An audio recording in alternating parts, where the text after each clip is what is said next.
Και για την κυβέρνηση αλλά και για την προσωπική σας επιτυχία. Τις ευχαριστίες μου στους συμπολίτες και τις συμπολίτησές μας με τίμησαν με την ψήφο τους. Λοιπόν, ναι, να καλωσορίσω και τον κύριο Θόδωρο Καράγουλου, βουλευτή της Νέας Δημοκρατίας στη Β' Θεσσαλονίκης, ξανά βουλευτής. Σας επέλεξε ο κόσμος και μάλιστα πρωτιά, κύριε Καράγουλου. Καλησπέρα, κύριε Κρινή. Συγχαρητήρια και σε εσάς. Να είστε καλά.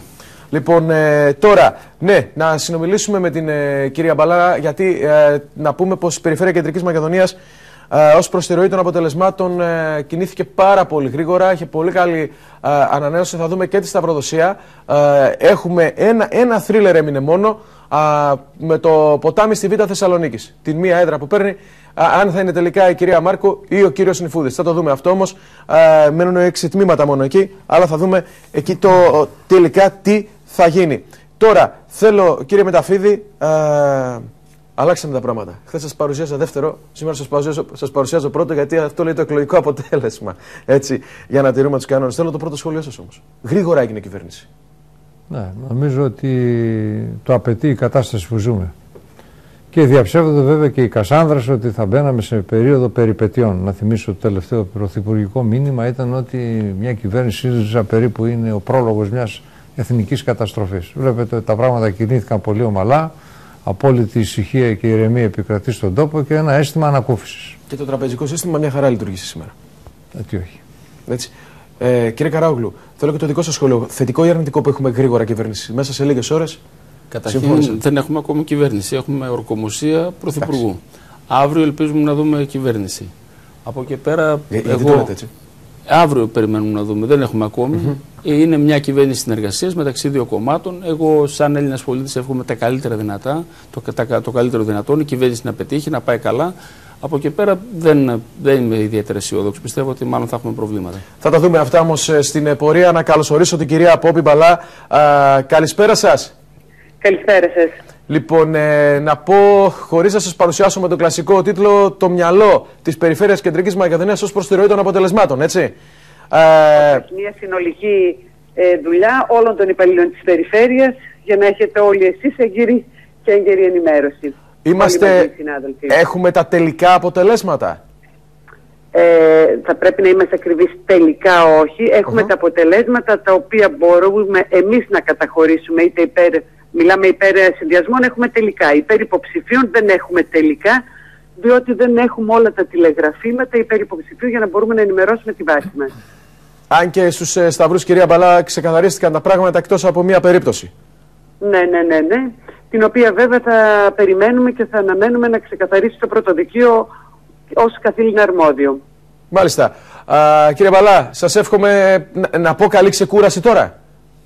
Ναι. Μετά από τόσο κόπο. Θα κλείσουμε για να μπορέσουμε λίγο να ξεκουραστούμε όλοι εμείς οι συνάδελφοι και προχωρούμε αύριο σε μια άλλη μέρα. Μάλιστα. Ευχαριστώ πολύ, κύριε Μπαλά. Έγινε, καλή συνέχεια και σε εσάς. Να είστε καλά. Λοιπόν, αυτά ως προς τα αποτελέσματα. Ένα είναι το ντέρμπι στην Β', όπως είπα, στο ποτάμι, για το αν θα είναι η κυρία Μάρκο, ο κύριος Νιφούδης στην Βουλή. Θα το δούμε όμως αυτό, όπως μας πει η κυρία Μπαλά, θα φανεί στο πρωτοδικείο όταν θα γίνει και η τελική καταμέτρηση. Πάμε να δούμε τις κάρτες και να σχολιάσουμε σιγά σιγά και τα αποτελέσματα. Πάμε να δούμε λοιπόν τις κάρτες μας με τη σειρά. Ναι, ωραία, και αν είμαστε έτοιμοι, εδώ, μπράβο, βλέπουμε την ενσωμάτωση είναι στο 99,94. Ο ΣΥΡΙΖΑ, με συγχωρείτε, 36,34% παίρνει τελικά. Είναι στο τελικό ποσοστό, δύσκολα θα αλλάξει. 149 οι έδρες του. 27,81% το ποσοστό της Νέας Δημοκρατίας με 76 έδρες. Η Χρυσή Αυγή, τρίτο κόμμα, με 6,28% και 17 έδρες. Το Ποτάμι παίρνει τον ίδιο αριθμό εδρών με 6,05%. Το Κομμουνιστικό Κόμμα με 15 έδρες, 5,47%. Οι ανεξάρτητοι Έλληνες στο 4,75% και 13 έδρες. Και εδώ είναι η είδηση και το υψηλό ποσοστό των ανεξαρτήτων Ελλήνων, αλλά και το γεγονός ότι πέρασε το Πασόκ. Το Πασόκ, το οποίο παίρνει επίσης 13 έδρες. Θα δούμε στην επόμενη κάρτα. Και το ποσοστό του είναι 4,68%. Το κίνημα του Γιώργου Παπανδρέου στο 2,46%, μένει εκτός Βουλής, με τα κόμματα τελικά εκτός Βουλής να είναι στο 6,16%. Ας δούμε την πρώτη κάρτα, κύριε Μεταφίδη, θέλω το πρώτο σχολείο σας. Για το ποσοστό. Νομίζω ότι αυτό το ποσοστό ήταν αναμενόμενο και είπα και μια άλλη ευκαιρία ότι ήδη ως πρόκριμα, αν θέλετε, είχαμε τις ετοιμιγορίες του ελληνικού λαού, είχαμε και τις ευρωεκλογές. Προφανώς η επιδίωξη της αυτοδυναμίας δεν επιτεύχθηκε, αλλά νομίζω ότι η κυβέρνηση που θα συγκροτηθεί θα έχει μια ευρύτερη αποδοχή, καθώς όπως θα δείτε και από τις προγραμματικές δηλώσεις, οι οποίες θα είναι το πρόγραμμα της Θεσσαλονίκης όπως έχει πια ιστορικά αποτυπωθεί, θα βρει μια ευρύτερη υποστήριξη. Σας έκοψε την αυτοδυναμία ο κ. Καμένος? Κοιτάξτε κάτι τώρα... Είχε μια διαρροή προς το ΣΥΡΙΖΑ, έτσι, και κυρίως και στους αποφάσεις τους πήγε καλά ο κ. Καμένος. Ναι. Κοιτάξτε κάτι, εμείς είχαμε δηλώσει, ναι, γιατί επειδή έχουμε συνείδηση του μεγέθους των ζητημάτων, ότι ακόμη και αν είχαμε κερδίσει την αυτοδυναμία, η κυβέρνηση που τα συγκροτούσαμε, το είπε εξάλλου και ο νέος πρωθυπουργός πια της χώρας, ο Αλέξης Τσίπρας, θα επιδιώκαμε μια κυβέρνηση ευρύτερης αποδοχής για να μπορέσουμε να αντιμετωπίσουμε με μεγαλύτερη, θα έλεγα, πολιτική δυνατότητα αυτά τα τεράστια προβλήματα της χώρας. Και αυτό, αν θέλετε, είναι και ένα μήνυμα και προς τους δανειστές της χώρας, για τους οποίους δυστυχώς η απελθούσα κυβέρνηση λειτουργήσε ως ένα είδος ατζέντη, θα έλεγα. Μάλιστα. Κύριε Καράγουλου, να δούμε λίγο το ποσοστό της Νέας Δημοκρατίας. Ας δούμε λίγο την πρώτη κάρτα. 27,8 ευχαριστημένοι ή όχι στη Νέα Δημοκρατία? Προφανώς όχι. Ήταν ένα αποτέλεσμα το οποίο ήταν, σε ό,τι αφορά τη διαφορά του, μη αναμενόμενο. Θεωρούσαμε ότι θα μπορέσουμε να πάρουμε ένα πολύ καλύτερο αποτέλεσμα. Άλλωστε, να θυμίσω ότι περίπου μια εβδομάδα πριν τις εκλογές είχαμε φτάσει στο σημείο να το μειώσουμε στο συμπλήν 3%. Βέβαια, στη συνέχεια ξανά άνοιξε η ψαλίδα. Σίγουρα είναι ένα άσχημο αποτέλεσμα για μας, ένα αποτέλεσμα που μας προβληματίζει, ένα αποτέλεσμα που μας υποχρεώνει μετά από λίγες ημέρες, αφού ηρεμήσουν τα πράγματα, να κάνουμε μια αποτίμηση του εκλογικού αποτελέσματος και να δούμε τι πήγε στραβά. Τι κάναμε λάθος ως κυβέρνηση, τι κάναμε λάθος ό,τι αφορά την προεκλογική μας τακτική, τι πρέπει να διορθώσουμε, ποια πρόσωπα να αλλάξουν, δηλαδή μια σειρά ζητημάτων τα οποία πρέπει να τα αναζητήσουμε την επόμενη μέρα. Θα τα δούμε, αλλά εδώ θέλω να πω και το εξής, γιατί ακούγοντας και τη δήλωση του κ. Σαμαρά, είπε ότι κράτησε η Νέα Δημοκρατία ένα καλό ποσοστό, γιατί μην ξεχνάμε ότι στη διετία, αν γίνουν κάποια στιγμή ανά 4 χρόνια εκλογές στην Ελλάδα, είναι τα χαμηλότερα ποσοστά μιας κυβέρνησης λόγω της φθοράς και μιας κυβέρνησης που πήρε σκληρά μέτρα. Αυτό είναι το πιο σημαντικό που λέτε, ότι δηλαδή... Γι' αυτό ρώτησα για το ποσοστό, αν είστε ευχαριστημένοι, ναι, και δεν ρώτησα για τη διαφορά. Αυτό είναι πιο σημαντικό προφανώς, γιατί ενώ πριν από 2,5 χρόνια είχαμε πάρει ένα 30,5, δηλαδή περίπου είχαμε 2 μονάδες διαφορά, τώρα σταθήκαμε με αξιοπρέπεια. Αυτό θεωρώ ότι είναι σημαντικό. Δηλαδή, τι σημαίνει αυτό πρακτικά? Ένα 30% των Ελλήνων ακόμη προσδοκούν και εμπιστεύονται τη Νέα Δημοκρατία. Αυτό είναι σημαντικό. Είναι μια παρακαταθήκη για μας για το μέλλον. Θεωρώ ότι μας δίνει τη δυνατότητα μέσα από δουλειά, μέσα από αυτοκριτική, μέσα από αλλαγές που πρέπει να γίνουν. Επαναλαμβάνω, σε πολλά ζητήματα, πρόσωπα, θέσεις, προγραμματικές θέσεις. Θα σας ρωτήσω, το λέτε δεύτερη φορά, αλλά το κρατάω για μετά, γιατί θέλω να δούμε λίγο τα αποτελέσματα. Κύριε Μεταφίδη, δεν φαίνεται ο κόσμος να δίνει αυτή την πίστοση χρόνου, τις 100 ημέρες που είχαμε ακούσει παλιότερα κτλ. Θέλει άμεσα αλλαγές και κυρίως στην καθημερινότητα. Και πάμε στη Θεσσαλονίκη μας, την οποία την ξέρετε πολύ καλά και οι δύο.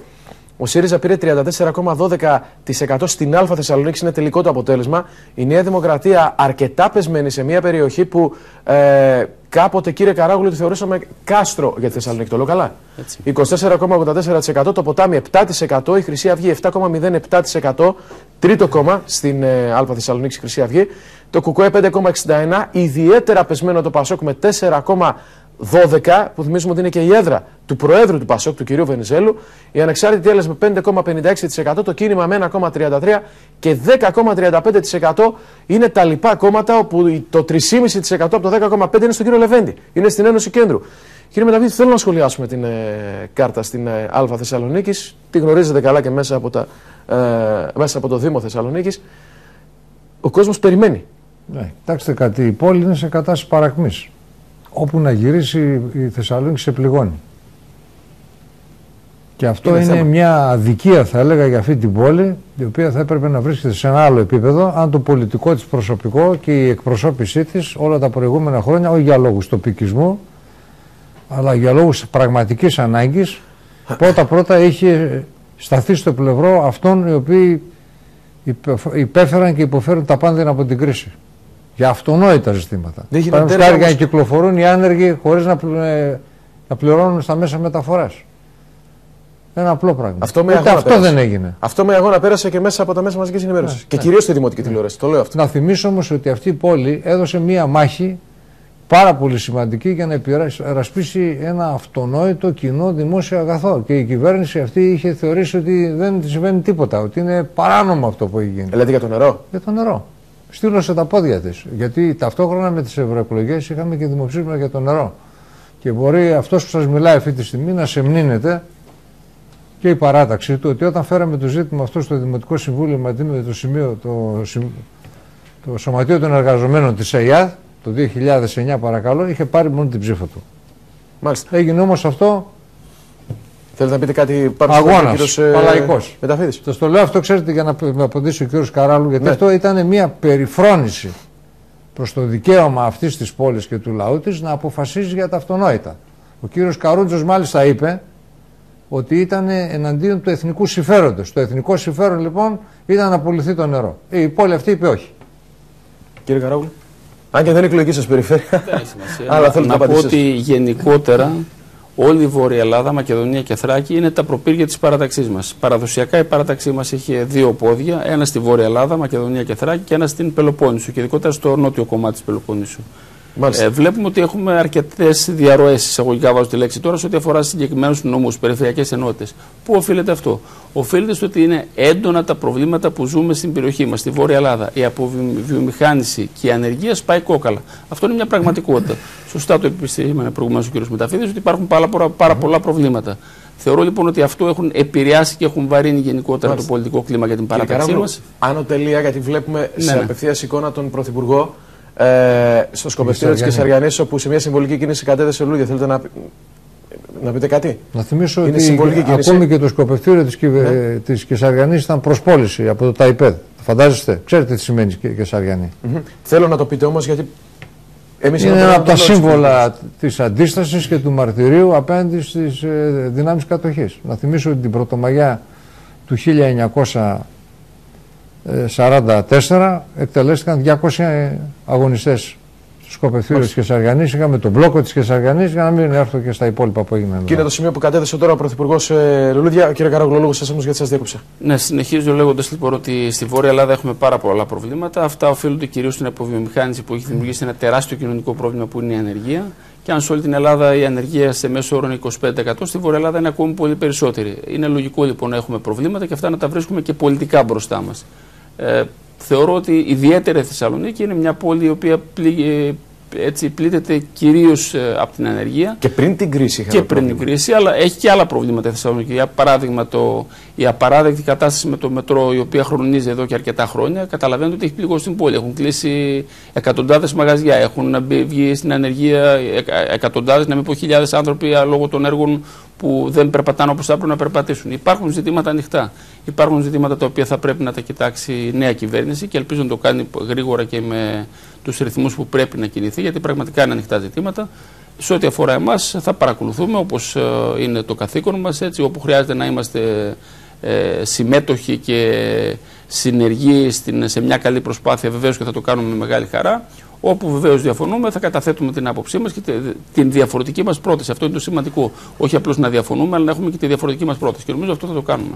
Πάντως, κύριε Μεταφίδη, επειδή έθεσε το θέμα του μετρό ο κύριος Καράγλου, είναι ένα μεγάλο πρόβλημα για την πόλη που το πιο αναπτυξιακό έργο έγινε το μεγαλύτερο πρόβλημα της πόλης. Είναι ένα θέμα που πρέπει να το δείτε, γιατί ξέρετε τι λέει ο κόσμος. Ανεξαρτήτως της κομμάτος, λέει οι βουλευτές, προφανώς της προηγούμενης θητείας, έπρεπε να πιέσουν πολύ περισσότερο την κυβέρνηση. Την τότε κυβέρνηση, την προηγούμενη κυβέρνηση, να μην φτάσουμε εδώ. Και ρίχνουν πολλές ευθύνες στην Αττικόμετρο. Και ακούσαμε όλους, ακόμα και τις κυβέρνησης της Νέας Δημοκρατίας και βουλευτές της Νέας Δημοκρατίας να λένε έπρεπε εδώ να είναι η διοίκηση. Δεν το χειρίστηκαν καλά το θέμα. Είχα αποτρύνει στον κύριο Μπουτάρη όταν είχαμε την όξυση τότε, με απόφαση και του Δημοτικού Συμβουλίου αλλά και του Εργατικού Κέντρου και των υπόλοιπων φορέων. Αν έχουμε άλλες 50 απολύσεις. Ναι, το ξέρω. Να κηρυχθεί γενική απεργία στην πόλη. Για το θέμα του μετρό. Γιατί είναι όμηρος αυτή η πόλη, αλλά να πω επίσης ότι προηγήθηκε η ραγδαία αποβιομηχάνηση της πόλης.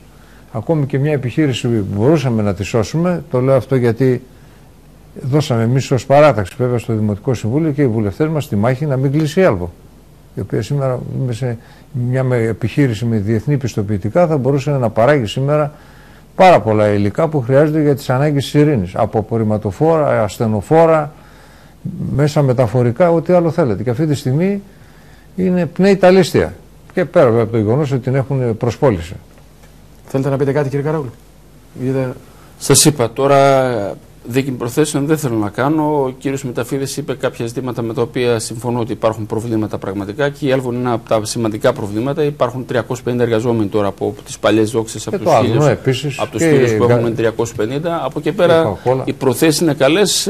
Περιμένουμε να δούμε ποια θα είναι τα βήματα που θα γίνουν. Μακάρι η Άλβων να μπορέσει να αναστηθεί και πάλι, μακάρι η Άλβων να μπορέσει να δουλέψει, να αποδώσει και βέβαια όχι πάντοτε σε βάρος του προπολογισμού του κράτους, αλλά να είναι μια κερδοφόρα δημόσια υπηρεσία. Μια κερδοφόρα ανώνυμη εταιρεία που θα ανήκουν μετοχές στο δημόσιο. Εγώ θέλω να σταθώ όμως και να πω ότι εγώ ιδεολογικά και η παράταξή μου δεν βλέπει κακό το να απολούνται κρατικές επιχειρήσεις, αρκεί αυτό που είναι σημαντικό είναι να διασφαλίζονται θέσεις εργασίας και να υπάρχει ανάπτυξη και προοπτική. Θεωρώ ότι αυτό είναι το πιο σημαντικό στην δημοκρατία μας, δηλαδή να υπάρχει δυνατότητα, να υπάρχει ανάπτυξη και μέσω του ιδιωτικού πυλώνα, κάτι που στο παρελθόν δεν έγινε όπως θα έπρεπε. Θα γίνουμε πιο συγκεκριμένοι για τη Θεσσαλονίκη. Για το λιμάνι πρέπει να πούμε, κύριε Κρέμη. Γι' αυτό ακριβώς το είπα. Για το λιμάνι, για το αεροδρόμιο θα τα πούμε. Πάμε να δούμε λίγο τη Β' Θεσσαλονίκης, να δούμε την επόμενη κάρτα, τα αποτελέσματα. Και τι ποσοστά συγκέντρωσαν τα κόμματα. Λοιπόν, τελικό αποτέλεσμα και στη Β' Θεσσαλονίκης. Ο ΣΥΡΙΖΑ πήρε την πρωτιά με πολύ μικρότερη διαφορά σε σχέση με την Α, βέβαια. 31,61%. Η Νέα Δημοκρατία 29,26%. Το Ποτάμι με 6%. 7,93% Χρυσή Αυγή. Το ΚΚΕ με 5,04%. Το ΠΑΣΟΚ με 4,29%, οι Ανεξάρτητοι Έλληνες με 5,87%, το Κίνημα 1,16% και 8,82% είναι τα λοιπά κόμματα. Εδώ θέλω να ξεκινήσω τώρα από τον κύριο Καράγλου. Μικρότερη διαφορά, αλλά κέρδισε ο ΣΥΡΙΖΑ. Η δεύτερη εκλογική περιφέρεια Θεσσαλονίκης, την οποία την ξέρω πάρα πολύ καλά γιατί αρκετά χρόνια πολιτεύομαι, είναι μια περιφέρεια η οποία πραγματικά σε όλες τις εκλογικές μάχες στηρίζει την παράταξή μας. Βεβαίως, λόγω του ότι η Α με τη Β είναι συγκοινωνούντα δοχεία, μιλάμε για τον ίδιο κόσμο στην ουσία, είναι προφανές ότι οι κάτοικοι της πόλης όταν βγουν να ψηφίσουν στα χωριά επηρεάζουν και αλλάζουν και συσχετισμούς. Εγώ να σας πω ότι μια εβδομάδα πριν τις εκλογές, την προηγούμενη δηλαδή Δευτέρα, Τρίτη, Τετάρτη, είχα δημοσκόπηση που μας έδινε 3,1 μπροστά και τελικά βγήκε ένα αποτέλεσμα 2,4 σε βάρος μας. Τι θέλω να πω? Θέλω να πω ότι προφανώς υπάρχει αυτός ο αλληλοσχετισμός υπό την συγκοινωνούντα δοχεία και έτσι είναι η πραγματικότητα και θεωρώ ότι οι αστείοι κάτοικοι της πόλης που αντιμετωπίζουν πιο έντονα τα προβλήματα, γιατί πάντοτε τα προβλήματα και την κοινωνική κρίση τα ζουν πιο έντονα οι κάτοικοι της πόλης. Λοιπόν, βγαίνοντας για να ψηφίσουν στα χωριά, επηρεάσαν λίγο και το αποτέλεσμα και έγινε αυτή η ανατροπή που έγινε. Πάντως να πούμε... Θεωρώ ότι είναι μια από τις περιοχές. Δηλαδή, καλοπερνάει, κύριε Καράγλου. Όχι, είναι καλύτερα από ό,τι είναι στην πόλη. Προφανώς είναι καλύτερα από ό,τι είναι στην πόλη. Πάντως, επειδή είναι και βιομηχανικές περιοχές του νομού μας στην Β, έχει πάρα πολύ ανεργία, κύριε Καράγλου. Και είναι το θέμα. Μπορεί το φαγητό να βρίσκεται λίγο πιο εύκολα λόγω του κήπου. Αντιλαμβάνεστε τι λέω. Ναι, η ανεργία είναι ένα μεγάλο πρόβλημα. Είναι τεράστιο θέμα στη Β, σε μια Β' Θεσσαλονίκης όπου δεν έγιναν και έργα, κύριε Καράγλου. Δηλαδή, είδαμε την Εγνατία Οδός στο τελευταίο έργο, δεν έχουμε δει άλλα έργα. Κοιτάξτε, η Εγνατία Οδός είναι ένα πολύ μεγάλο έργο. Και για πρώτη φορά ζήσαμε και πλημμύρες. Με συγχωρείτε, σας διακόπτω να το βάλουμε στην κουβέντα. Για πρώτη φορά ζήσαμε πλημμύρες. Απλά αυτό που πρέπει να ξεκαθαρίσουμε είναι το εξής. Υπάρχουν έργα που πρέπει να τα χωρίζουμε σε διάφορα επίπεδα. Υπάρχουν τα έργα σε δημοτικό επίπεδο, σε περιφερειακό και σε εθνικό επίπεδο. Θεωρώ ότι ο κάθε φορέας πρέπει να κάνει τη δουλειά του όπως πρέπει και με βάση τις δυνατότητες και τις αρμοδιότητες που έχει. Πράγματι δεν υπάρχουν μεγάλα έργα τα οποία βρίσκονται σε εξέλιξη, αλλά στην ευρύτερη περιοχή, δεν ξέρω για παράδειγμα, ο κόμβος K16, η αναβάθμιση του εσωτερικού περιφερειακού, πού μπορεί να πιστωθεί? Ότι είναι έργο του πολεοδομικού συγκροτήματος, αφού και εγώ που είμαι από το Ζαγκλιβέρι και ψηφίζω στο Ζαγκλιβέρι, μένω στη Θεσσαλονίκη και περνάω από τον κόμβο αυτό, εξυπηρετούμε, περνάω από τον δρόμο αυτό. Το αυτό ισχύει και για την πλειοψηφία των ψηφοφόρων που ψηφίζουν στη δεύτερη εκλογική περιφέρεια. Οι περισσότεροι μένουν στην πόλη και πηγαίνουν στα χωριά τους για να ψηφίσουν. Θέλω να πω δηλαδή ότι εντάξει, είμαστε μια ιδιάζουσα περίπτωση. Αλλά αυτό που πρέπει σίγουρα να επισημάνουμε είναι ότι η δεύτερη εκλογική περιφέρεια είναι μια πολύ μεγάλη ανομοιογενής περιφέρεια. Για παράδειγμα, εγώ είμαι ένας βουλευτής που εκλέγομαι από τους αστούς της πόλης που είναι στην Πηλαία στο Πανόραμα, από τους ψαράδες που είναι στη Μηχανιώνα, από τους ριζάδες που είναι στη Χαλάστρα, από τους αγρότες που είναι στα ορεινά συμπλέγματα του Βερτίσκου Κερδυλίου. Δηλαδή είναι ένα ζήτημα το οποίο θα πρέπει να δούμε εν τέλει. Δηλαδή θεωρώ ότι η αναπροσαρμογή του εκλογικού χάρτη της χώρας είναι ένα ζήτημα ανοιχτό. Θα πρέπει να ξέρουμε τελικά τι εκπροσωπούμε και πώς είναι τα καινούργια δεδομένα. Δεν σημαίνει ότι γιατί κάποτε έγινε κάτι. Εμείς δεν είμαστε εκκλησία που να είναι σταθερά τα πάντα και να μην αλλάζουν οι Μητροπόλεις. Αυτά πρέπει να τα βλέπουμε. Αλλάζουν οι εποχές, αλλάζουν οι συνθήκες. Λογικό είναι να αλλάξουν και εκλογικές περιφέρειες. Με αποκορύφωμα το Δήμο Πηλαίας Χορτιάτη με έδρα το πανόραμα που ξεκινάει από τη θάλασσα και καταλήγει στο ψηλότερο σημείο του νομού της Θεσσαλονίκης. Γι' αυτό επ' ευκαιρία θέλω να σας πω ότι θα υπάρξει μια αναχωροθέτηση για όλα αυτά τα κραυγαλαία πράγματα. Δηλαδή, εμείς θα φέρουμε ένα νέο χάρτη διοικητικής ανασυγκρότησης της χώρας. Θέλω να σας πω επίσης ότι θα σπάσουμε τα δεσμά της αυτοδιοίκησης. Παραδείγματος χάρη, ένας διορισμένος γενικός γραμματέας αποκεντρωμένης διοίκησης ακυρώνει αποφάσεις του Δημοτικού Συμβουλίου, πράγμα που συμβαίνει και στην πόλη μας όπως ξέρετε. Αυτό δεν είναι αυτοδιοίκηση, αυτό είναι καθεστώς ετεροδιοίκησης, όπου οι αιρετοί θεσμοί γίνονται τελικά εκτελεστικά όργανα των κεντρικών αποφάσεων. Παρατηρητήρια, όλα αυτά. Το λέω, ξέρετε γιατί.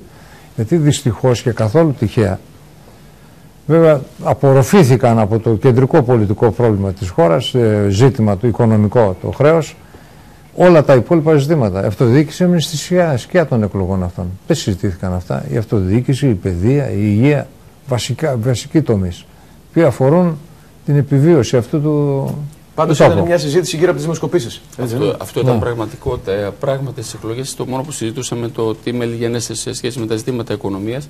Πάντως εγώ έτσι με ενδιαφέρον παρακολουθώ και την τοποθέτηση του κ. Μεταφίδη αλλά και άλλων στελεχών του ΣΥΡΙΖΑ που βάζουν το ζήτημα του να ανοίξει συζήτηση για τη νέα διοικητική δομή της χώρας, για τη νέα αυτοδιοικητική δομή και όλα τα σχετικά.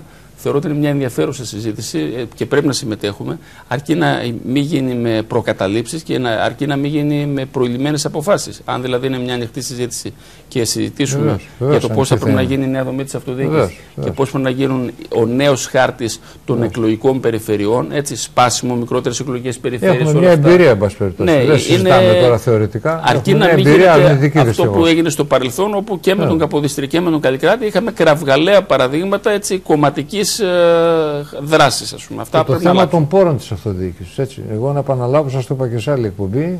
Εγώ θα το φέρω θέμα και ξανά πάλι τη Δευτέρα στο Δημοτικό Συμβούλιο. Δεν μπορεί να τιμωρείται αυτή η πόλη επειδή υπήρξε μια διοίκηση επί των ημερών της οποίας υπεξαιρέθηκαν οι πόροι του Δήμου. Είναι απαράδεκτο αυτό. Αυτό είναι φασισμός κατά τη γνώμη. Είναι εφαρμογή της αρχής συλλογικής ευθύνης. Στερείται η πόλη αυτή, έχουμε πληρώσει 7,5 εκατομμύρια ευρώ μέχρι στιγμής. Για ποιο λόγο? Λοιπόν, αυτοί οι πόροι πρέπει να επιστραφούν, να αποδοθούν, να σταματήσει η παρακράτηση από την κρατική επιχορήγηση. Και θέλω να σας πω ότι έγινε μια συνάντηση με την ΚΕΔΕ και παραμονές των εκλογών και παρουσιάσαμε συγκεκριμένα μέτρα ανακούφισης αυτοδιοίκησης, η οποία έχει φορτωθεί αυτή τη στιγμή όλο το βάρος αυτού του ανεμικού κοινωνικού κράτους που είχαμε την προηγούμενη περίοδο. Αλλά ο φορέας υπάρχει. Είναι νέος ο Δήμος Θεσσαλονίκης, αλλά όταν κάνει κάποιος το αδίκημα δεν χρεώνεται. Γιατί? Και τα λεφτά. Εφόσον αποδειχθεί δικαστικά ότι τα έχει υπεξαιρέσει. Ναι, αλλά τα υπεξαίρεσαν κάποιοι οι οποίοι ήταν στη διοίκηση, κάποιοι υπάλληλοι. Οι πολίτες και η πόλη ολόκληρη γιατί πρέπει να ξαναπληρώσει τα κλεμμένα? Ας αναζητηθούν από αυτούς που τα έκλεψαν. Στα φυσικά πρόσωπα λέτε. Βεβαίως, τα φυσικά πρόσωπα τα έκλεψαν. Αυτά δεν υπεξαιρέθηκαν με λάθος αποφάσεις του Δημοτικού Συμβουλίου για να πεις ότι αναλαμβάνει και το κόστος. Έτσι. Είχε παράλογο, όπως είχε και με τη ΣΠΑΕ, κύριε Καράγλου, επειδή έχετε ασχοληθεί και με το θέμα. Έτσι γινόταν. Μπαίνανε μέσα, θησάβριζαν κάποιοι, φεύγανε μετά. Και είδαμε που έφτασε και ο αθλητισμός της Θεσσαλονίκης μας, έτσι δεν είναι? Έτσι είναι. Αυτά είναι υπαρκτά προβλήματα. Αυτό θα πρέπει να ξεκαθαρίσει. Δηλαδή, και κυρίως έγινε όχι τόσο με τη ΣΠΑΕ, όπου καταλαγίζονται στα φυσικά πρόσωπα που ήταν τελευταίες διοικήσεις τα χρέη, αλλά και στους ΑΣ και στους ΓΣ, όπως έχει για παράδειγμα το πρόβλημα ο Ηρακλής με τα χρέη, όπως έχει ο Άρης. Αυτά είναι ζητήματα που πρέπει να αντιμετωπιστούν. Δηλαδή, δεν φταίει σε τίποτα το ερασιτεχνικό αθλητικό σωματείο, αν κάποιοι διοικούντες του κάναν πράξεις που δεν έπρεπε να κάνουν. Να κυνηγηθούν αυτοί, να φυλακιστούν, να κατασχεθεί η περιουσία τους, όλα είναι λογικό. Αλλά δεν φταίει σε τίποτα ο Ηρακλής, ο Άρης, ο Χ, ο Ψ, γιατί πραγματικά γίνονται σημεία και τέρατα. Μάλιστα. Λοιπόν, είναι 4.30. Πάμε σε ένα σύντομο διαφημιστικό διάλειμμα και επιστρέφουμε με αυτό που με ρωτάτε περισσότερο, τη σταυροδοσία. Από τη Δημοτική Τηλεόραση και κάνουμε εκπομπή σήμερα με δύο βουλευτές, τον κύριο Μηταφίδη, βουλευτή στην Α, με το ΣΥΡΙΖΑ φυσικά, στην Α Θεσσαλονίκης και τον κύριο Καράογλου με τη Νέα Δημοκρατία στη Β Θεσσαλονίκης. Από στιγμή σε στιγμή θα δούμε και την παράδοση παραλαβή σε πρωθυπουργικό επίπεδο. Ο κύριος Σαμαράς θα παραδώσει στον κύριο Τσίπρα, θα το δούμε από στιγμή σε στιγμή. Πάμε όμως να δούμε τις υπόλοιπες κάρτες με τα αποτελέσματα για να τα σχολιάσουμε, γιατί έχει ενδιαφέρον σήμερα η ερμηνεία, το τι έγινε με πιο καθαρό μυαλό. Πάμε να δούμε τις κάρτες. Είδαμε την επικράτεια, είδαμε την Α και τη Β Θεσσαλονίκης. Πάμε στην επόμενη.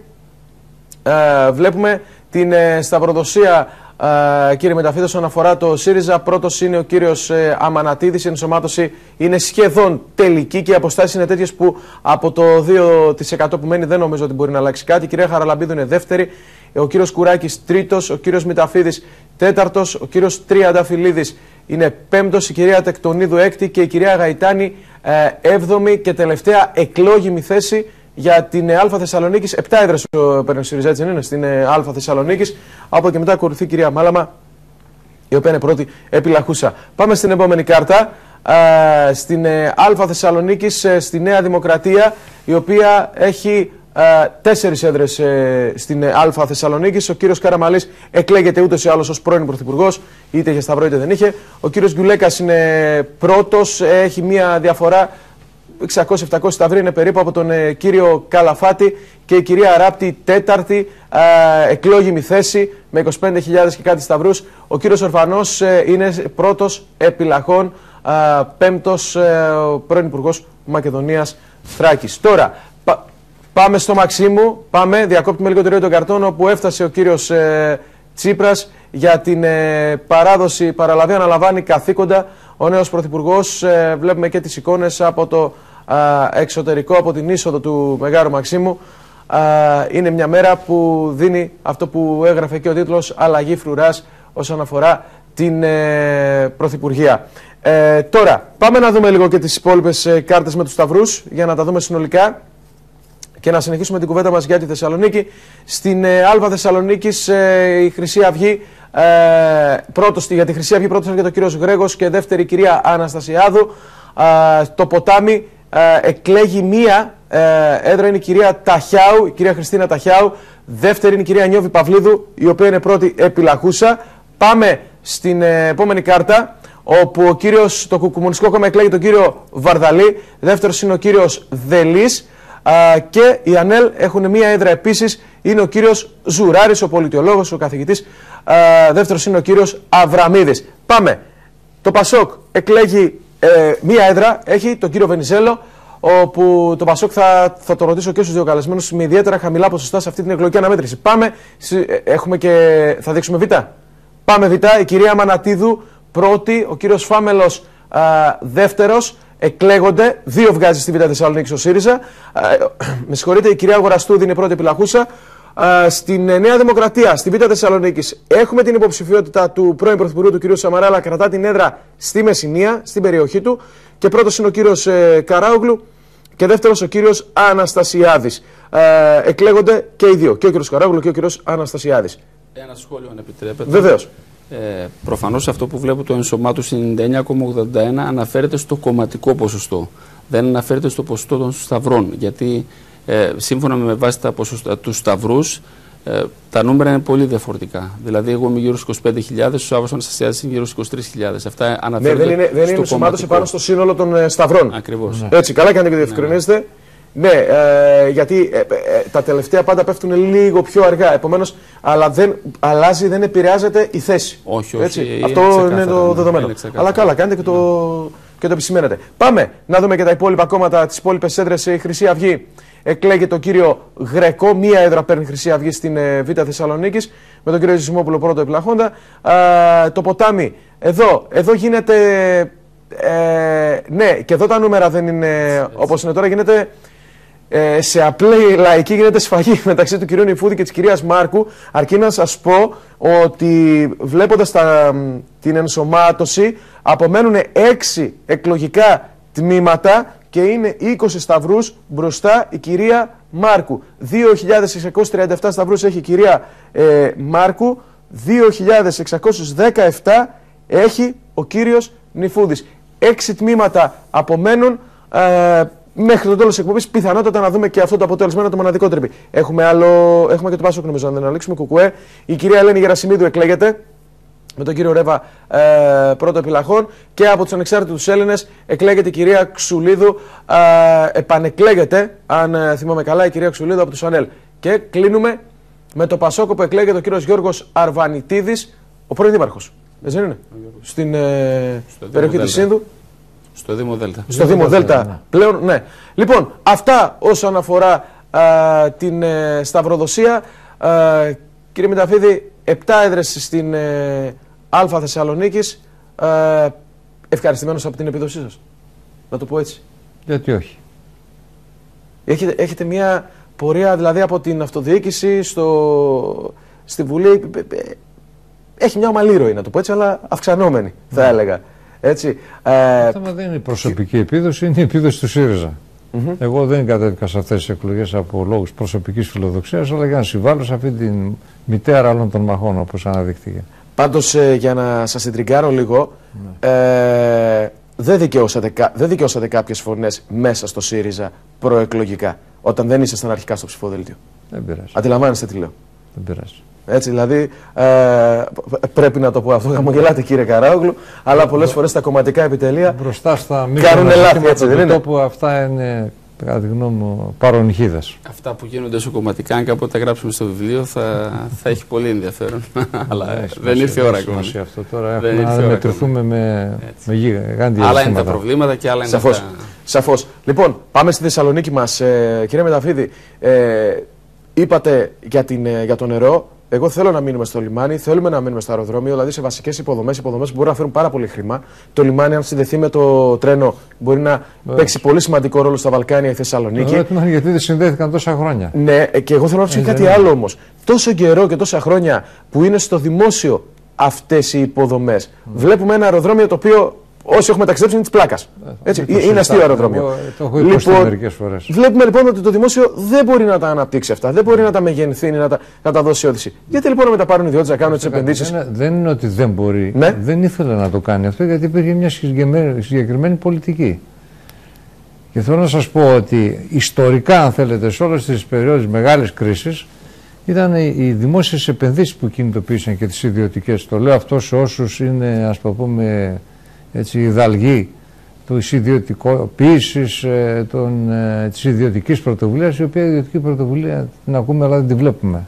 Ναι, αλλά έχουμε ένα κράτος δυσκίνητο, δηλαδή, το οποίο εκφράζεται είναι στις καφετέρειες της πόλης. Ναι, αλλά τα λεφτά που θα βρεθούν αυτή τη στιγμή για να γίνουν τέτοιου είδους δημόσιες επενδύσεις, τη στιγμή που δυσκολευόμαστε ως χώρα? Στην περίπτωση του λιμανιού, το οποίο είναι μια κερδοφόρα επιχείρηση, ναι, είχαμε. Και θέλω να σας πω, για να είμαστε καθαροί, ότι θα μπορούσαν να γίνουν στρατηγικού χαρακτήρα συμφωνίες και να βρεθούν και επενδύσεις. Αλλά αυτό θα έπρεπε να γίνει για ζητήματα δημοσίου ενδιαφέροντος. Δεν χρειάζεται να πω τι είναι το λιμάνι.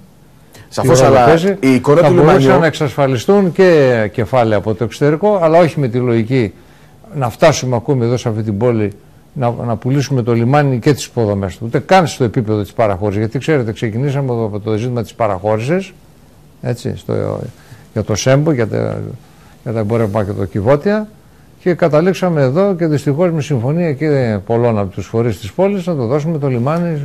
Βλέποντας την εικόνα στο λιμάνι του Πειραιά με την Κόσκο, βλέπουμε ότι και 2.000 θέσεις εργασίας δημιουργήθηκαν, αλλά και τα μαγαζιά τα οποία ήταν όλα κλειστά, μια περιοχή πήρε μια ζωντάνια. Ναι. Δηλαδή, γιατί πρέπει να ποινικοποιούμε τις επενδύσεις? Οι ιδιώτες τις κάνουν τις επενδύσεις. Το κράτος δύσκολα θα επενδύσει. Δεν ποινικοποιούμε τίποτα. Για την ώρα ποινικοποιημένη είναι μόνο η φτώχεια, όπως ξέρετε. Στους επαγγελματίες. Εκεί είναι ποινικοποιημένη η φτώχεια, δυστυχώς. Και πρέπει να την αποποινικοποιήσουμε. Πέρα από τη συσάχθεια που εμείς έχουμε πει ότι πρέπει να φέρουμε για τις οφειλές που δεν είναι αδύνατο να πληρωθούν. Κύριε Καράγλου, ένα λιμάνι που αν περάσουμε γύρω-γύρω αισθάνεσαι ότι είναι κάποια εγκατελειμμένη περιοχή. Δεν λειτουργούν οι μισές αποθήκες. Είναι ένα λιμάνι, δεν θέλω να το πω όπως μέρεται στο μυαλό, αλλά τέλος πάντων πολύ χαμηλών προσδοκιών και χαμηλών υποδομών. Κύριε Κρενή, μακάρι να είχαμε τόσα πολλά χρήματα που να μπορούσαμε να κάνουμε όλα τα έργα με χρήματα του Δημοσίου, της Ευρωπαϊκής Ένωσης. Πέρασαν. Μιλάμε τώρα όπως είναι η κατάσταση, όπως είναι τα πράγματα δεδομένα. Λέω λοιπόν ότι υπάρχουν προβλήματα και δεν έχουμε τη δυνατότητα να κάνουμε έργα που θα έπρεπε να γίνουν και τα οποία θα ήταν αναπτυξιακά για την πόλη και για την ευρύτερη περιοχή. Παράδειγμα, το λιμάνι, η ολοκλήρωση έκτης προβλήτας, η αναβάθμισή του είναι κάτι πάρα πολύ σημαντικό. Δυστυχώς όμως δίδει χρημάτων ο άνδρας Αθηναίοι και ο άνευ τούτων ουδέν. Το αυτό ισχύει και για το αεροδρόμιο Θεσσαλονίκης. Το αυτό ισχύει και για μια σειρά δημοσίων έργων. Το Άνδρες Αθηναίοι, εκεί μια χαρά πάνε τα έργα μας με το μετρό. 15 σταθμοί θα εγκαινιαστούν φέτος. Άνδρες Θεσσαλονικής τι θα κάνουν. Αυτό είναι ένα ζήτημα το οποίο θα πρέπει να το δούμε. Δηλαδή, εγώ συμφωνώ ότι με το θέμα του μετρό γίνανε αρκετά λάθη. Το πρώτο και το κυριότερο ήταν ότι όταν ξεκίνησε το έργο του μετρό, ξεκίνησε σαν έργο με το σύστημα για πρώτη φορά στην Ελλάδα μελέτη κατασκευή. Δεν υπήρχαν δηλαδή έτοιμες μελέτες οι οποίες να γίνει η προκήρυξή τους και με βάση μελέτες που προϋπήρχαν να γίνει η κατασκευή. Αλλά ο εργολάβος ανέλαβε να κάνει μελέτη κατασκευή. Έτσι.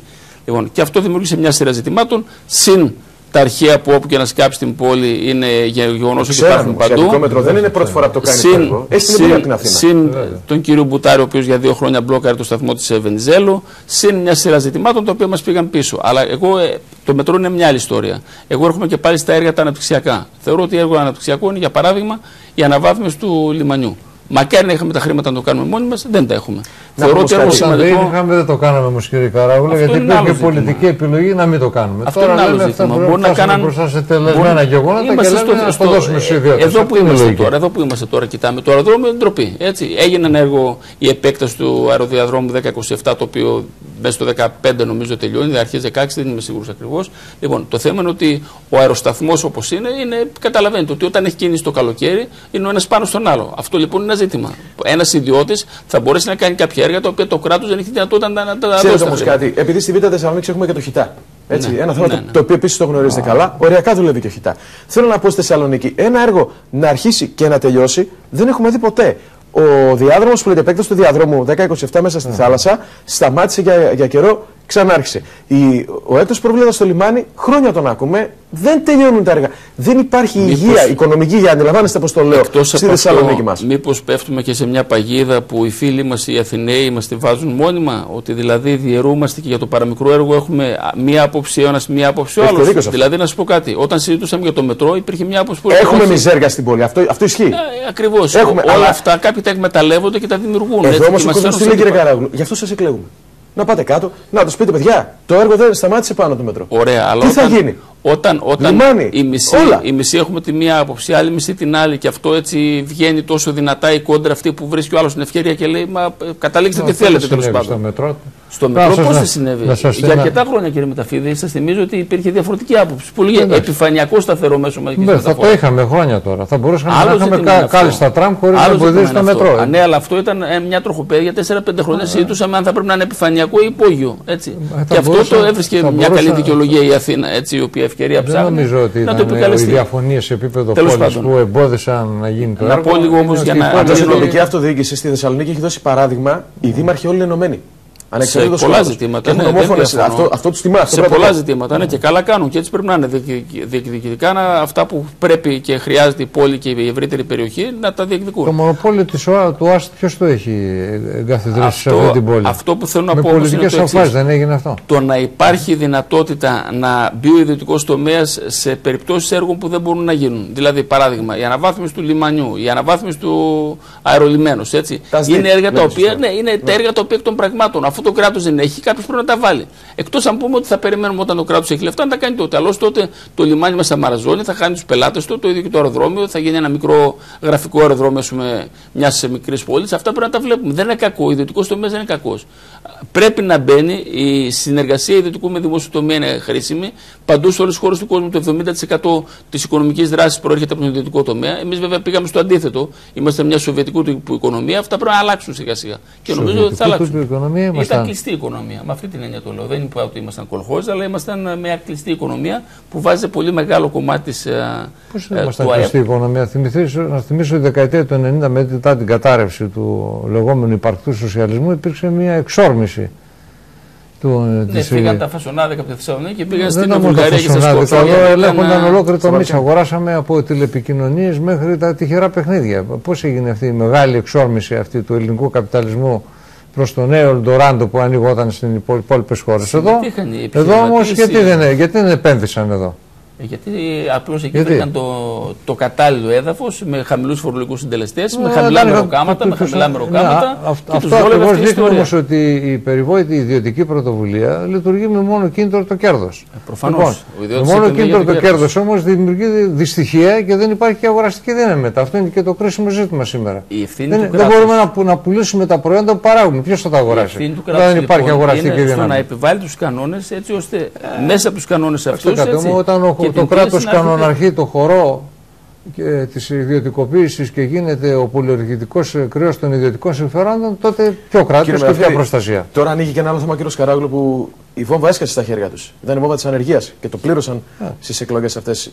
Ως Νέα Δημοκρατία το λέω φυσικά. Ότι το πλήρωσε η Νέα Δημοκρατία. Τι θα κάνετε με αυτό το θέμα? Είναι μακράν το πρώτο κόμμα και αυτοδύναμο. Κοιτάξτε κάτι. Δεν το λέμε από λόγους κρατισμού, αλλά έτσι έχει γίνει και ιστορικά. Και ξέρετε ότι ο ΣΥΡΙΖΑ χαρακτηρίζεται διεθνώς η πολιτική του από τα πιο έγκαιρα έντυπα ως νεοκενσιανή πολιτική.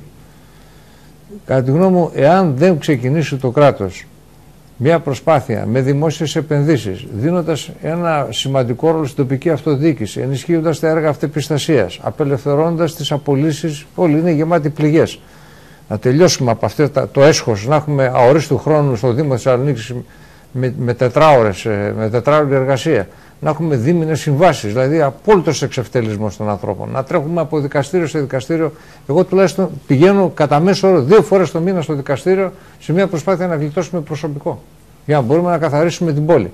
Λοιπόν, αν δεν τελειώσει αυτό το έσχος. Δυσκολεύει και τη λειτουργία των οργανισμών. Αυτό το έσχος το οποίο καταστρέφει πόρους, καταστρέφουμε τα μέσα, δεν μπορούμε να τα συντηρήσουμε. Πήγα στο Δήμο Καλαμαριάς, 4 αποτριμματοφόρα από τα 10, τα οποία τα 2 ήταν δανεικά από το Δήμο Θεσσαλονίκης. Γιατί δεν επιτρέπεται η επισκευή τους. Τη στιγμή που καταστρέφεται μια βιομηχανία, γι' αυτό ανέφερα το περίπτωση Έλβο. Δηλαδή η παραγωγική ανασυγκρότηση δεν μπορεί να γίνει εάν το ίδιο το κράτος δεν κάνει μια συνειδητή στροφή να αρχίσει να επενδύει σε παραγωγικούς τομείς και όχι σε μια λογική της καταστροφής χώρας. Δηλαδή η λογική του να έχουμε τους ανθρώπους με μορφές κρατικής φιλανθρωπίας, ενώ μπορούμε να τους απασχολήσουμε και να αρχίσουν να παράγουν πλούτο, πρέπει να τελειώνει. Και εκτιμάται, κύριε Μεταφίδη, ότι αν αυτοί που λέτε που είναι με δίμηνη ή με τετράωρη σχέση εργασίας γίνουν μόνιμοι και αορίστου χρόνου, θα δουλεύουν και θα αποδίδουν? Εγώ σας λέω, τα παραδείγματα διεθνώς λένε ακριβώς το αντίθετο. Τι να κάνουμε, είναι εξευτελισμός. Δηλαδή, ωραία, δεν διαφωνώ εγώ. Προφανώς το έργο παραλίας είναι ένα οικονομικό σκάνδαλο και εργασιακό σκάνδαλο. Δυστυχώς μόνοι μας φωνάζαμε τότε. Το πήρανε με 57% έκπτωση, ρίχνοντας 25% το μισθολογικό κόστος. Βάλαν τους ανθρώπους να δουλεύουν κάτω από τα όρια της επιβίωσης. Βέβαια για τον κύριο Σαμαρά και τον κύριο Βανιζέλο ήταν ότι επιτέλους αυτή η χώρα ζούσε, πώς να το πούμε, γίναμε μια κανονική χώρα. Η κανονικότητα και το φυσιολογικό αυτού του τρόπου μου θυμίζει εκείνο το παλιό, το λιτοδίαιτον του Έλληνος. Λοιπόν, δεν μπορεί να γίνει. Άλλα πράγματα που θα τα βρείτε μπροστά σας τώρα που γίνατε κυβέρνηση. Εγώ σας λέω όμως ότι αν δεν γίνει μια τέτοια στροφή, έτσι έχει αποδειχθεί. Σε όλες τις μεγάλες κρίσεις ήταν ο δημόσιος τομέας που έβγαλε από την κρίση τις χώρες. Ωραία. Τι θα γίνει? Έχουμε 1,5 εκατομμύριο ανέργους. Για πείτε μου εσείς τις περίφημες 300.000 νέες θέσεις εργασίας που θα δημιουργήσετε μέσα στο 2015. Πού θα τις δημιουργήσετε? Κάτι. Θα γίνει μια πραγματική στροφή προς δημόσιες επενδύσεις. Και προφανώς. Θα γίνουν δημόσιοι υπάλληλοι αυτοί δηλαδή? Κοιτάξτε εσείς, ποια πολιτική εφαρμόστηκε? Δεν θα γίνει. Δεν σας είπα θα γίνουν δημόσιοι. Προσπαθούμε να δημιουργήσουμε. Δεν σας είπα ότι θα γίνουν δημόσιοι υπάλληλοι. Τι θα γίνουν? Σας λέω ότι το δημόσιο. Συζητάμε τόση ώρα για την πόλη μας. Έπρεπε ή όχι να στηριχθούν επιχειρήσεις? Παραδείγματος χάρη, όταν δεν δίνονταν 500 εκατομμύρια εγγυητική επιστολή στην Έλβο για να ξεκινήσει τη δουλειά της και έχασε όλες τις υπόλοιπες δουλειές, αυτό ήταν μια συνειδητή επιλογή. Δηλαδή μετά έχουμε ένα σωρό, ας πούμε, επιχειρήσεις εστίασης οικογενειακού χαρακτήρα. Αυτές αφήσαμε, κλείσανε, βούλιαξαν οι άνθρωποι στην ανεργία, δεν μπορούν να πληρώσουν ούτε καν τις υποχρεώσεις τους. Από την άλλη μεριά τα catering έχουν εισβάλλει παντού, από τα σχολεία μέχρι αλλού θέλετε. Και τι θα μπορούσε να γίνει? Σε μια ελεύθερη οικονομία αυτό που λειτουργεί είναι ο ανταγωνισμός. Αν εγώ έχω καλύτερη τιμή από τη δική σας ένα προϊόν, θα πάρω εγώ τη δουλειά. Απλά και ξεκάθαρα. Εδώ είναι και η βασική μας διαφωνία. Για μας έχει άλλη προτεραιότητα. Όταν εμείς λέμε να αντιμετωπιστεί η ανθρωπιστική κρίση, ξεκινάμε από την ανάγκη να επιβιώσουν οι άνθρωποι. Δεν μπορεί να του λες το άλλο, πήγαινε στο φαρμακείο απέναντι να πάρει σύριγγες. Το κόστος ποιος θα το καλύπτει? Το κράτος θα το καλύψει. Πώς θα το βρει, να σας πω κάτι. Δεν ξέρω αν είναι την τελευταία έκθεση που βγήκε από την αρχή που ηγούνταν ο κύριος Θεοχάρης, τώρα η κυρία Σαβαΐδου. Υπάρχει μια ειδική υπηρεσία, λέει, Για τον μεγάλο πλούτο στη χώρα. Προσέξτε. Ναι, το ξέρω. Λοιπόν, 2 δις, γιατί μας λέγατε τι θα γίνει με τον έμφυα. 2 δις βεβαιώθηκαν από 1.700 επιχειρήσεις και ανθρώπους του πλούτου. Μεταξύ των οποίων ήταν offshore, κάποιοι της λίστας Lagarde. Λοιπόν, εισπράχθηκαν όμως 270 εκατομμύρια μόνο. Για ποιο λόγο, μπορείτε να μου πείτε? Σας λέω ότι προφανώς. Γιατί δεν εισπράχθηκε το 2 δις, θα πέφτανε στη φτώχεια τους αυτοί? Δεν τα πληρώσαν, έτσι, και είναι ένα ζήτημα το οποίο. Μα δεν τα πληρώνουν γιατί υπάρχει η ανοχή να μην τα πληρώνουν. Γιατί τον επαγγελματία τον απειλούν να τον κλείσουμε φυλακή γιατί χρωστάει μερικά εκατοστάρικα. Των κομμάτων πάντα είναι η πάταξη της φοροδιαφυγής. Να σας πω κάτι. Πάντα. Όταν έναν επιχειρηματία, ένα φυσικό πρόσωπο, κύριε Μεταφύη, του κάνουν έναν έλεγχο, αυτό δεν σημαίνει ότι πρέπει να πληρώσει την επόμενη μέρα, γιατί μπορεί να προσφύγει στα φορολογικά δικαστήρια. Και τα φορολογικά δικαστήρια κάνουν 10 χρόνια, 15 χρόνια. Να μην κάνουν. Όταν όμως εγώ διαπιστώνω ότι κάποιος έχει επιχείρηση offshore ή όταν είναι μέσα στη λίστα Lagarde, με συγχωρείτε πολύ, εδώ είναι κραυγαλαίο το ζήτημα. Σε αυτές τις περιπτώσεις, εάν έχεις μια άλλη νομοθεσία για τη σύλληψη της φοροδιαφυγής, αν έχεις άλλους θεσμούς και ελεκτικούς μηχανισμούς οι οποίοι αχρηστεύτηκαν, εγώ έχω γυρίσει όλες τις υπηρεσίες στο αυτό το διάστημα. Η λοιπόν κάνει τη δουλειά της. Ερημιά βλέπω στις υπηρεσίες, δεν υπάρχουν. Η υπηρεσία κάνει τη δουλειά της και βεβαιώνει το ποσό που πρέπει να βεβαιώσει σε κάποιον φοροφυγά, σε κάποιον άνθρωπο. Αυτός όμως δεν σημαίνει ότι το αποδέχεται. Έχει τη δυνατότητα με βάση το συντεταγμένο κράτος να πάει στα φορολογικά δικαστήρια. Όταν πάει στα φορολογικά δικαστήρια και περιμένουμε 10 χρόνια, γι' αυτό εκκρεμούν όλα αυτά. Να σας πω κάτι. Με βάση τα επίσημα στοιχεία του Διεθνούς Οργανισμού του Wealth, αυξήθηκαν την περασμένη χρονιά κατά 60 οι πολύ πλούσιοι στη χώρα μας. Μπορείτε να μου το εξηγήσετε αυτό? Σε μια χώρα λοιπόν που ραγδαία φτωχαίνει, αυξάνονται οι πλούσιοι. Κοιτάξτε, πώς γίνεται αυτό? Είναι κανόνας όμως στα κράτη που περνάνε κρίση. Το ξέρω ότι είναι κανόνας, αλλά και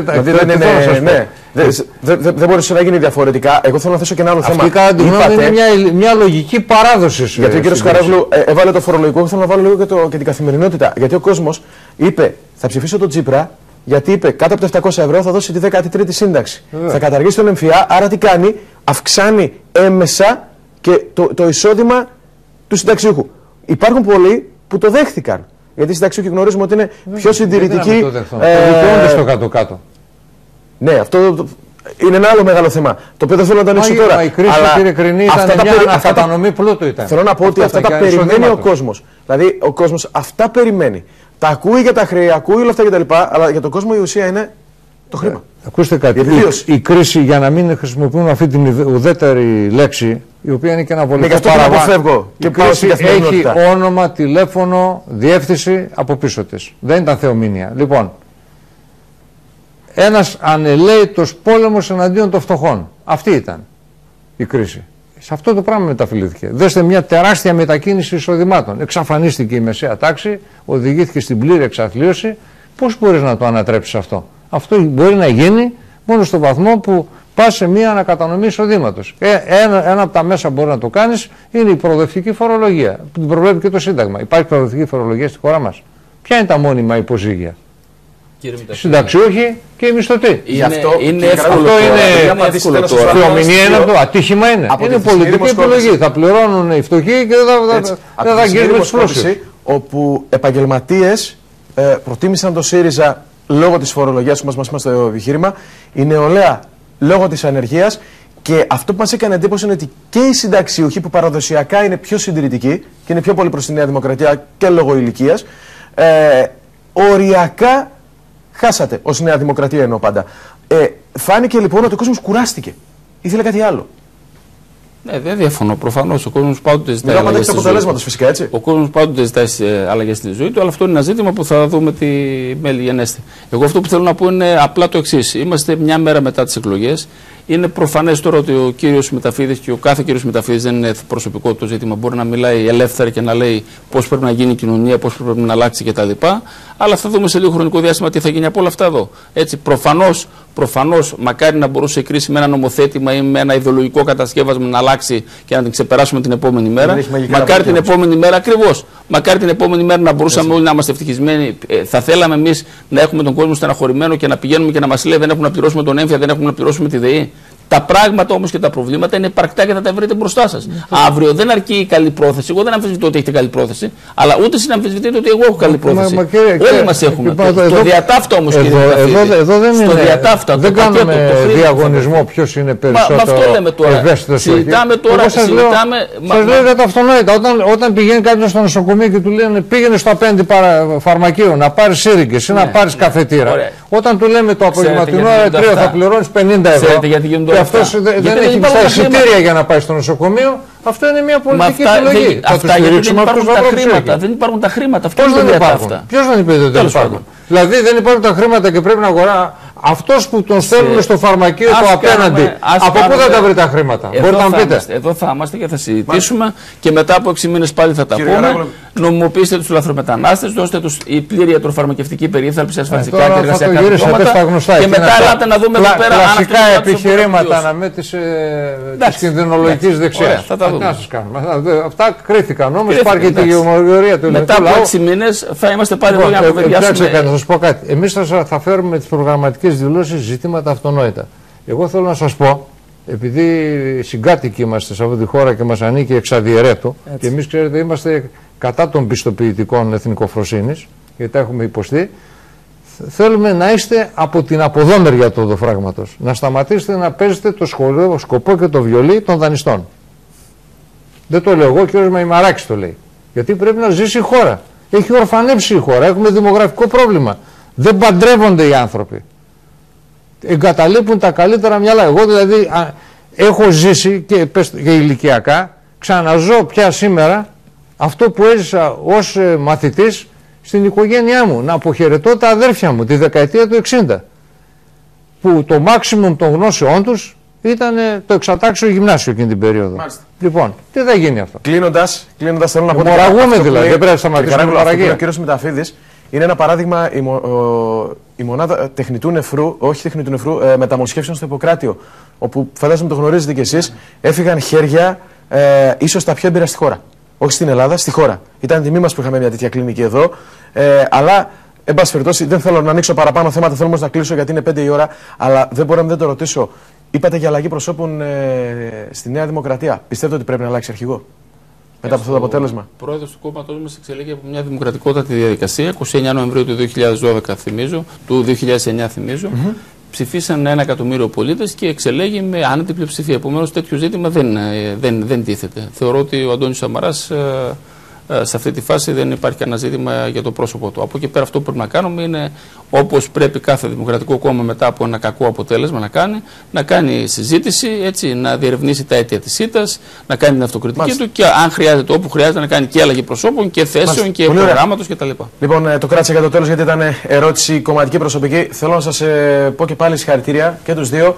Και θέλει καλή δουλειά για τη Θεσσαλονίκη μας. Την έχουμε ανάγκη. Έτσι, και αυτό δεν έχει να κάνει με κόμματα, έχει να κάνει με τους ανθρώπους που επιλέξαμε η Θεσσαλονίκη, ο καθένας από το μετερίο του, για να μας εκπροσωπήσουν στο Κοινοβούλιο. Καλή δύναμη σας εύχομαι. Λοιπόν, πάμε σε διαφημίσεις και